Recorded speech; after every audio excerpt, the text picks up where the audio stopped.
Viral, kisah suami jahit sendiri mukena seharga 39 juta rupiah buat istri.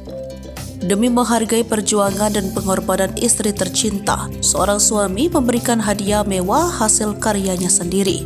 Pria bernama Syed Muhammad Syah Hasib Syed Othman menjahit mukena mewah untuk sang istri. Ia membuat sendiri mukena tersebut dari awal hingga akhir. Menariknya, mukena tersebut berhiaskan kristal Swarovski seharga Rp12.000 Malaysia, sekitar 39,7 juta rupiah. Melalui sebuah video yang diunggah di TikTok, Muhammad Hasib terlihat sedang menjahit mukena untuk sang istri Fatin Syafwani Ishak. Video tersebut diunggah oleh adik Muhammad Hasib di akun TikToknya. Ratusan baju untuk istri sudah dijahit, tidak hanya untuk lebaran, tapi banyak juga yang diproduksi untuk acara pernikahan atau kegiatan sosial, tulis keterangan video tersebut.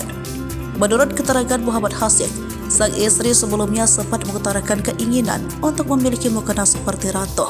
Dari situlah, Muhammad Hasib memiliki ide untuk membuat mukena berhiaskan kristal.